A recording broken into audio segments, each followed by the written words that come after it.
Hello and welcome to today's class. We are going to embark on a new topic. We're going to look at matrices, a very interesting topic. Easy. Don't be scared by the name if you're meeting it for the first time. Actually, this is plural for the word matrix. All right, so matrices is basically the plural for the word matrix. So a matrix just generally is a rectangular array of numbers. Okay.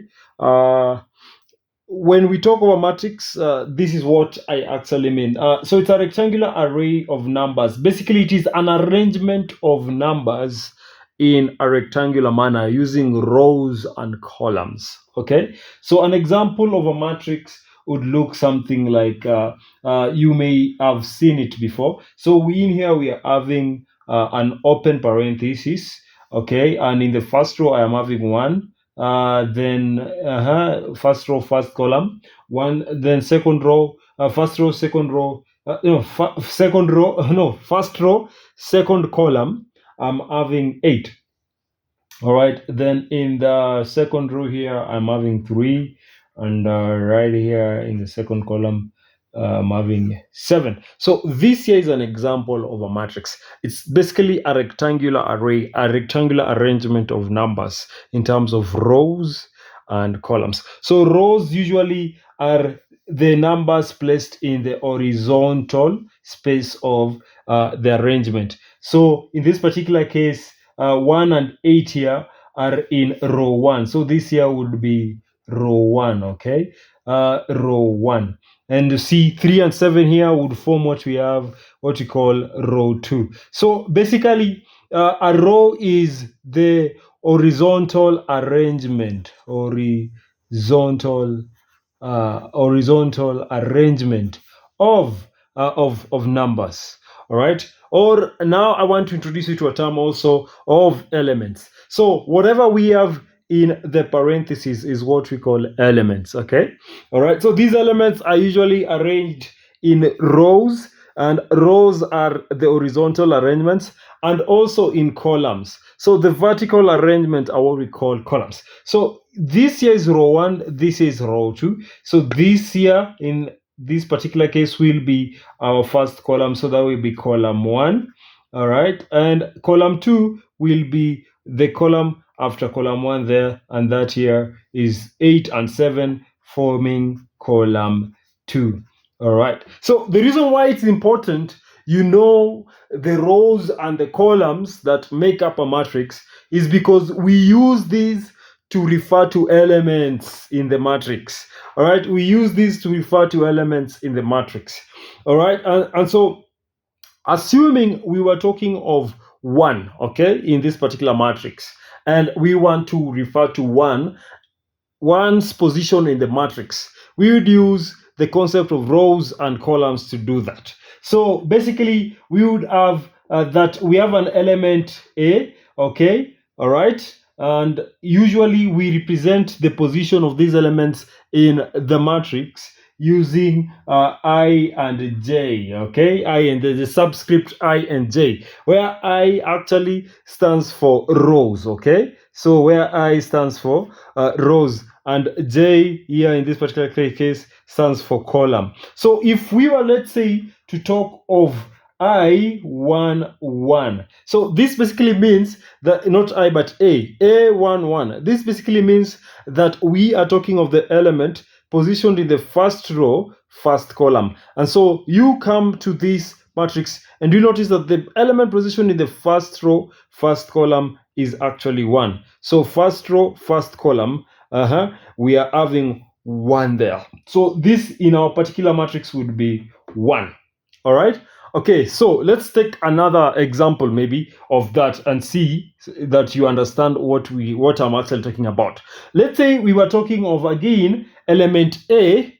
Of course, we say that it has to be represented using the subscript ij, where I is the row and j is the column. And we talk of, let's say, element 1, 2. Okay, so in here we had 1, 1, and now we talk of 1, 2. So basically what we mean is we're talking of the element that is in the first row, second column. First row, second column. So we'd come to the first row, okay, and then the second column. So which number is that? And that will be the element 8. All right, that will be the element 8. So that is another example. Let's do another one, maybe to jog your memory up. Let's talk of, let's say, 2 1. Okay, 2 1. Okay, A21. Which element is A21 from this matrix? So A21, that means that it's the element in the second row, first column. So we know that this is the first row, we know that this is the second row. All right, so if we speak of the second row, then the element has to be in this row, either 3 or 7. But which column is the element? Which column is the element? It's column 1. So it is row 2, column 1. Basically, that is 3. So you see how easy it is. So that is how we always refer to the elements in the matrix. Okay, so when we talk of matrix, we are expecting that you know that it's an element arranged in a rectangular array.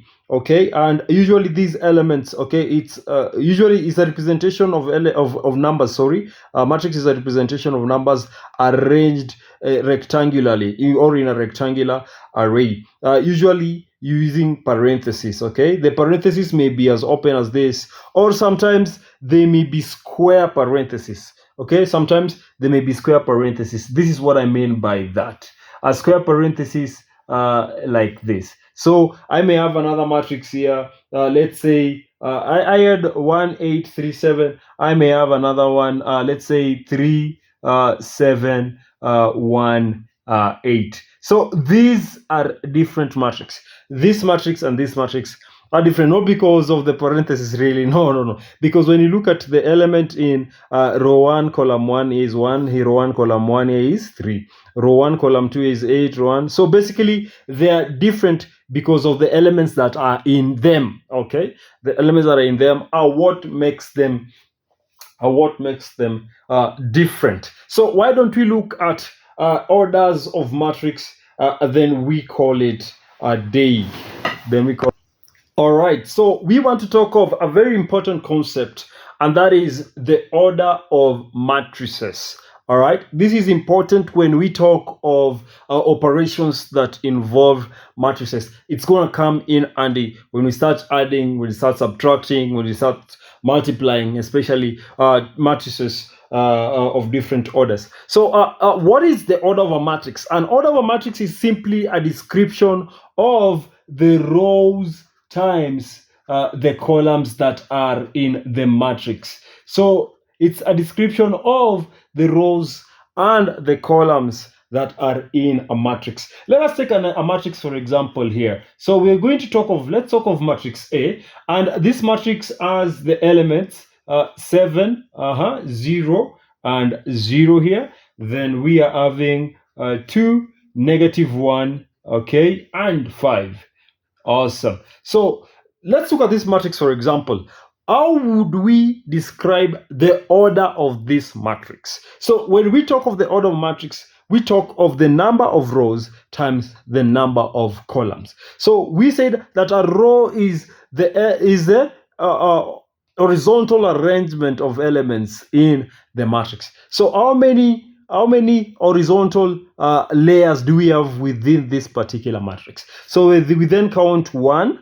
Okay, so this becomes our first row, and then this becomes our second row. So basically, when we talk of rows, we are having 2 rows. Okay, so those are the number of rows in this particular matrix. And then now when we talk of columns, we say that columns are basically the vertical arrangement of elements within a matrix. Okay, so how many columns do we have in this particular matrix? Then we count 1, 2, and 3. So we are having 3. And so if we were to describe the order of this matrix, we would say that it is of order 2 by 3. 2 by 3, which we write in this particular manner. So 2 by 3, or 2 times 3. So that is the order of this particular matrix. It is a matrix of order 2 by 3. Let us look at another example here. So I am having a matrix. Let me have not very complicated. So it's 5 and 5 and 9. Awesome. So I'm having this particular matrix, and I want to know what is the order of this matrix. The same rule applies. It's represented using the number of rows times the number of columns. So how many rows are here? All right, so we count the number of rows there. All right, so we note that the number of rows are just one. We just have one row there. Okay, the horizontal arrangement, just one row there. And how many columns do we have? All right, how many columns do we have from here? So we are having column 1, column 2, and column 3. 1, 2, and 3. All right, so we are having 3 columns. So if we were to describe the order of this particular matrix, how would we describe it? It would be 1 by 3. Okay, rows times column, 1 by 3. So this matrix is of order 1 by 3. This matrix B here is of order 1 by 3. Okay, so let us look at another one. Maybe the then we look at the last one, then maybe we call it a day. So let us look at this matrix here. So I am having a matrix here, and we are having elements 4, -8, and 9. All right, that's the matrix we are having.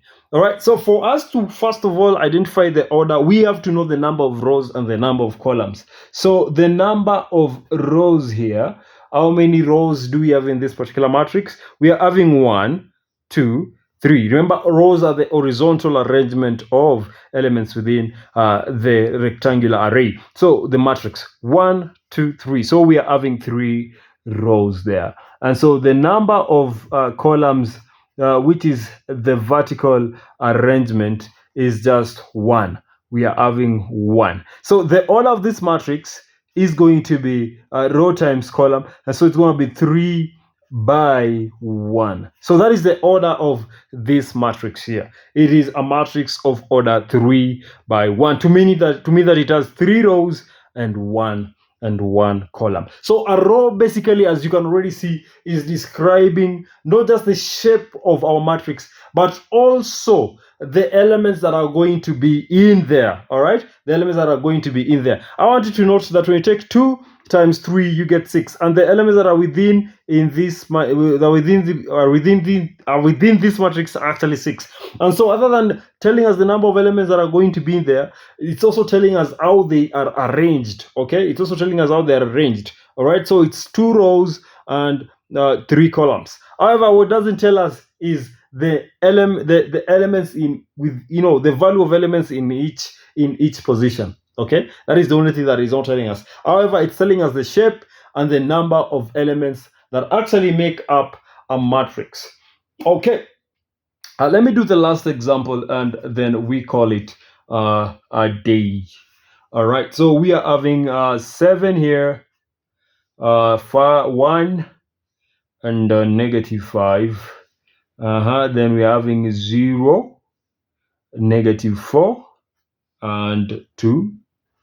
And lastly, we're having 3, 4, and 4. That is our matrix right there. All right, so I want you to look at the number of rows. How many rows do we have here? The number of rows. So we're having 1, 2, 3, the horizontal arrangement. So we're having 3 rows. And then the number of columns we have here, we're having 1, 2, 3. We're having 3 columns. So this here is a matrix of order 3 by 3. This here is a matrix of order 3 by 3. So from here we can also, other than telling the number of elements, we can also sometimes be able to tell the type of matrix that you're dealing with, though that is not very important. But then if you were to talk about the type of matrix, a matrix that is having the same number of rows and the same number of columns, we call it a square matrix. We call it a square matrix. Okay, we call it a square matrix. That is to mean that it has same number of columns and same number of rows. So a matrix that is only made up of 1 row, or made up of 1 row, okay, then the columns will be different, but it's made up of 1 row. We call it a row matrix. we call it a row matrix. All right. So this here is just a type of matrix, and a matrix that is made up of one column. The rows that we made were just made up of one column. We call it a column matrix. We call it a column matrix. Okay, so those are just on a light note. That is just on a light note. Types of matrices. There are many other types of matrices that we learn as we continue with our classes. But in today's class, knowing the order of matrix and what a matrix is and how to identify the position of elements within a matrix was what was of essence. All right, was what was of essence. So that is it for this particular class. See you in the next one where we'll be tackling addition and subtraction of matrices. Adios and have a good one.